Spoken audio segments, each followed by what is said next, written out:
রাজধানীর পল্টন থানার যুবদল নেতা নবীন তালুকদার হত্যা মামলায় আওয়ামী লীগের সাংগঠনিক সম্পাদক আহমদ হোসেন ও র্যাবের সাবেক মুখপাত্র মোহাম্মদ সোহাইলকে 4 দিনের রিমান্ডে নেয়ার আদেশ দিয়েছে আদালত। আজ বুধবার বেলা 3টায় ঢাকার মেট্রোপলিটন ম্যাজিস্ট্রেট মোহাম্মদ জসিমের আদালত এই আদেশ দেন। এর আগে তাদের দুজনকে আদালতে তুলে 10 দিন করে রিমান্ডে নেয়ার আবেদন করে পুলিশ। এ সময় রিমান্ড বাতিলের চেয়ে জামিনের আবেদন জানান আসামি পক্ষের আইনজীবী। অপরদিকে মামলার ন্যায় বিচারের স্বার্থে রিমান্ডের পক্ষে যুক্তি তুলে ধরেন আইনজীবীরা। উভয় পক্ষের শুনানি শেষে আহমদ ও সোহাইলের 4 দিন করে রিমান্ড মঞ্জুর করেন আদালত।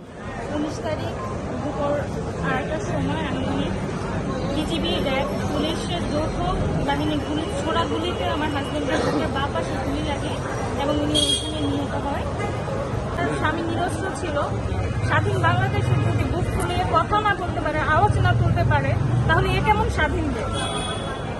সে গেছে তার আওয়াজ তুলতে, সাধারণ ছাত্র জনতার পাশে দাঁড়ানোর জন্য। সে মুক্তিযুদ্ধের সন্তান।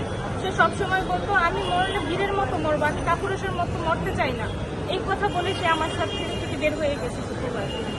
দেন 2টার সময় এই ঘটনা। আমরা দুপুর আনুমানিক 3টার দিকে মুগদা হসপিটালে তাকে মৃত ঘোষণা করা হয়।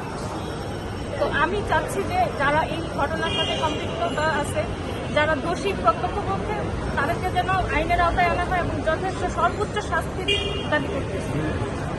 যত দ্রুত সম্ভব তাদেরকে শাস্তির আওতায় আনা হয়। গত 19শে জুলাই বৈষম্য বিরোধী ছাত্র আন্দোলনের চলা কর্মসূচিতে রাজধানীর পল্টনের গুলিতে নিহত হন যুবদল নেতা নবীন তালুকদার। সেই ঘটনায় পরে হত্যা মামলা করেন তার স্ত্রী রুমা আক্তার। ওমর ফারুক ফারুকী, সাবেক সাধারণ সম্পাদক, ঢাকা বার। নিহতের স্ত্রী রুমা আক্তার। আজকে রামপুরা বনশ্রীতে 19 তারিখের একটা হত্যাকাণ্ড নিয়ে মামলাটা করেছি। হত্যাকাণ্ডের ভিকটিম হলো, যিনি মারা গেছেন, শহীদ মোহাম্মদ রাসেল মিয়া। শহীদ মোহাম্মদ রাসেল মিয়ার জন্য মামলা করেছেন বাদী তার স্ত্রী শারমিন আক্তার।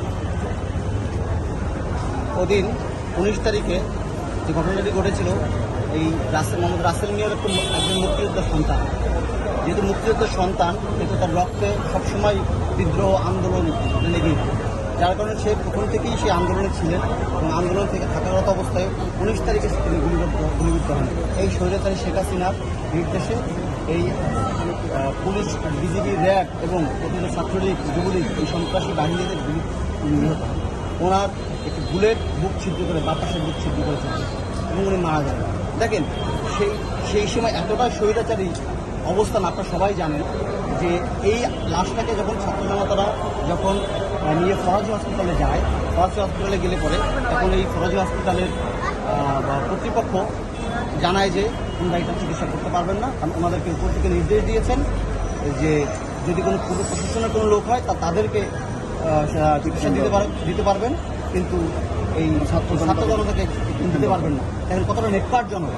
পরবর্তীতে এই লাশ নিয়ে উনি এনার স্ত্রী এবং ওই ছাত্র জনতাদের সহায়তায় বিভিন্ন জায়গায়, বিভিন্ন হসপিটালে ওনারা যায়, পরবর্তী মর্গে যায়। ওনাদের লাশ নিয়ে ওইখানে পুলিশ এবং ডিবির কর্মকর্তারা বিভিন্নভাবে লাশ ছিনিয়ে নেওয়ার চেষ্টা করে। ওনাদের এবং ছাত্র জনতার একান্ত প্রচেষ্টায় সেই লাশটা নিতে পারেন না। পরবর্তীতে তারা সেই লাশটা নিয়ে এই নরসিংদীতে যে গ্রামবাড়িতে যে তার লাশটা দাফন করেছি। এই স্বৈরাচারী শেখ হাসিনা এবং স্বৈরাচারী শেখ হাসিনার যে দোসর ওবায়দুল কাদের, আসাদুজ্জামান খান কামাল, জাহাঙ্গীর কবির নানক, এম আরাফাত আলী, জুনায়েদ আহমেদ পলক,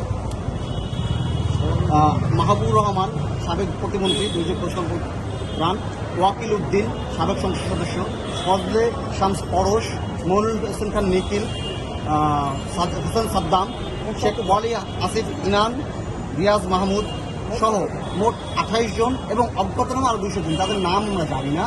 সেটা আমরা ঘটনার সাথে সম্পৃক্ততা আছে। আমরা যাদেরকে ফুটেছে মোটামুটি আমরা কাভার করতে পেরেছি এবং যাদের নাম আমরা জানি তাদেরকে আমরা এটা ইনক্লুড করেছি এবং বিভিন্ন দৈনিক পত্রিকার নিউজ এবং আমরা সকল ফুটেজ দিয়েছি। বিজ্ঞাপনাদের বিবেচনা করেছেন, দেখেছেন এবং উনি নিজেও খুব মর্মাহত হয়েছেন এবং উনিও বলেছেন যে এদের বিচার হবে ইনশাল্লাহ। এবং উনি আমাদের বক্তব্যে সন্তুষ্ট হয়ে এই মামলাটি এফআইআর হিসেবে গণ্য করার জন্য সংশ্লিষ্ট রামপুরা থানাকে আদেশ নির্দেশ প্রদান করেন।